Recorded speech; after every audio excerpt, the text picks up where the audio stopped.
welcome to my channel. Today I'm going to be talking you through how to make a jollof rice. If you would like to know how I made this beauty, I would say come on.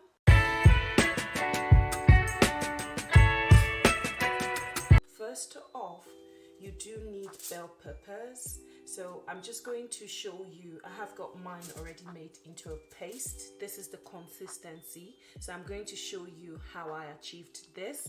So to make the perfect jollof rice, you do need to get this part really correctly. Otherwise, you're going to have jollof rice that tends to be a bit maybe too sharp. You need 3 parts bell pepper, 2 part onion, and 1 part tomato, if any at all is needed.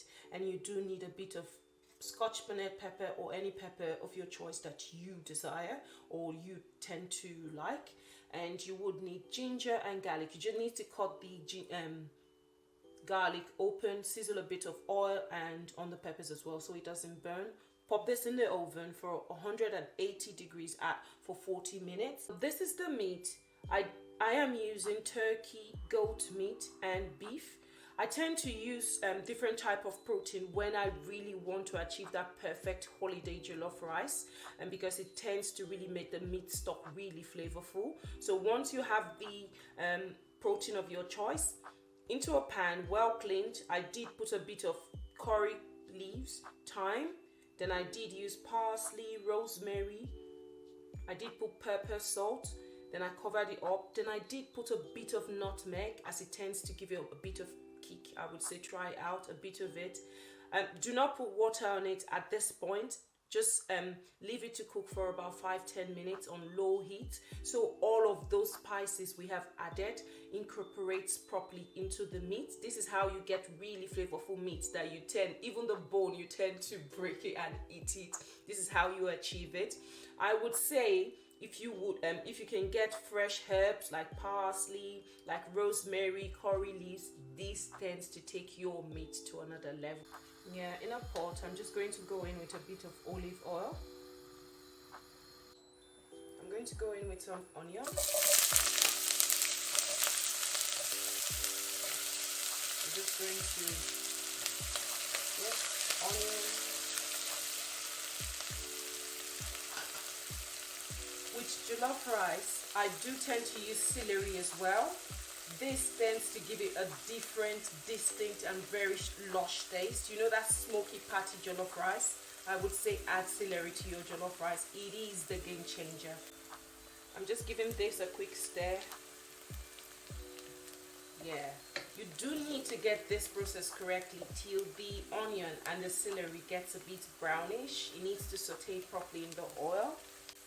As you can see now, it has become really brown and it's really sauteed inside the olive oil. I'm going to go ahead now and I'm going to pop a bit of tomato paste.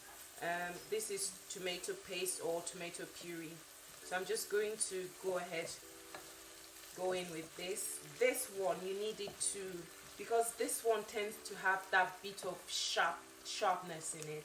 This step is really important, so you need it to really cook so all of that sharp tangy taste in this tomato comes out. If you miss it at this point, your jollof rice is going to flop, so I would say be really patient at this point. And you need to stir it as in frequently, otherwise it's going to burn at the bottom as well. You see now it's properly fried and it's separate and standing alone. So I'm going to go ahead now and put in the our toasted and grilled bell peppers and onion. I'm just going to go ahead and put this in. Am I the only one who likes, you know, when you put tomato paste into oil, you know that sound it makes? It gives me joy of a foodie. Yeah. Yeah. I would say at this point use a wooden spoon. It does help it not to burn as well. So I'm going to go in now with a bit of seasoning, but I would be really careful because we do remember that the meat stock has got seasoning already in it. So I would do this really sparsely. I can adjust accordingly afterwards. With jollof rice, we need it fried, not cooking. I'm not going to use this cover because it's just going to cook. You can use a splatter guard. I don't know where my toddler kept mine now. I'm just going to improvise. I'm going to use a pizza tray. So basically you would need something that's got a bit of holes in them, and this would suffice. Yeah, I'm just going to check on it now. Yes, it has fried properly. This is the consistency you should be aiming for. So now we can go in with our meat stock or broth, and we can just smash this jollof rice. Come on. So now I'm going to go in with the meat stock or broth from earlier. I'm just going to give it a quick stir. So I've gone in now with the meat stock. I just poured it into the tomato paste that is properly fried. So I've gone in with the meat stock. I'm just going to go in now with the bay leaf. You do need this for jollof rice as well, to make sure the taste just gets into it. So I've put the bay leaf in there.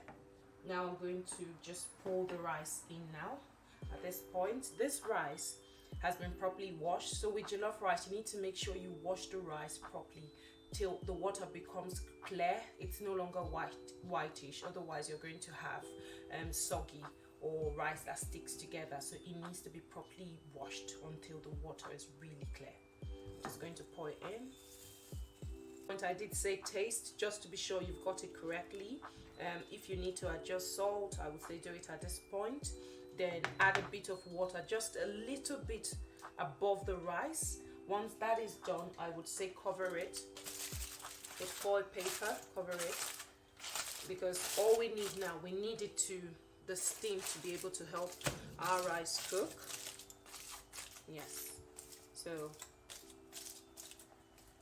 we're just going to wait on that. I would say put it on low heat. It does require low heat as well. Then we will wait for our rice to cook. And I can tell you, this is going to be the best jollof rice ever.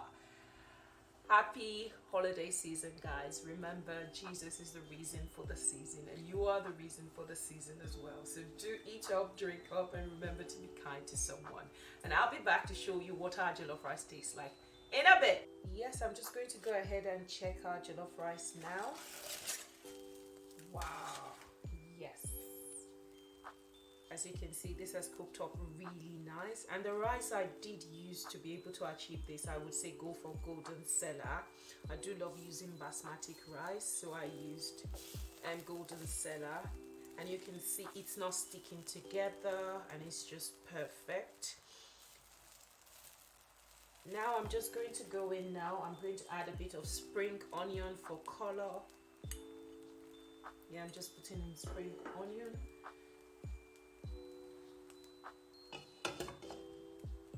I'm just going to go in with onion as well.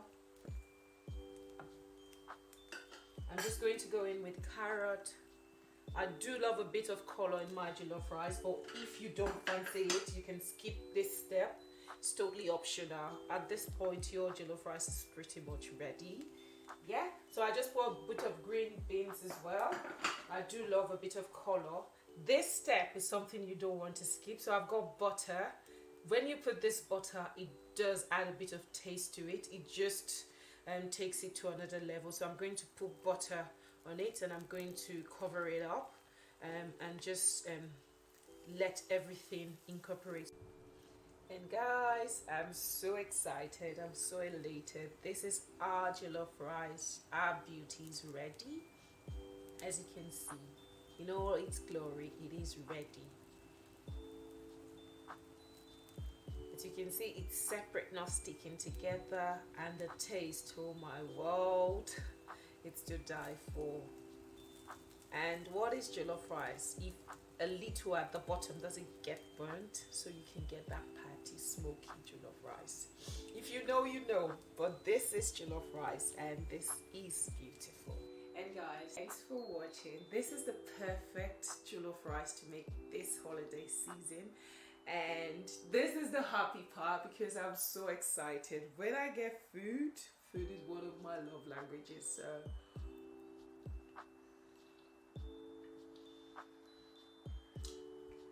Do you know, I'm not just saying this because I made it. It tastes divine. It tastes delicious. I would say try it out. Thanks for watching. Please do like, share, and subscribe. I love you. Bye. I'm going to eat now. Thanks. Bye.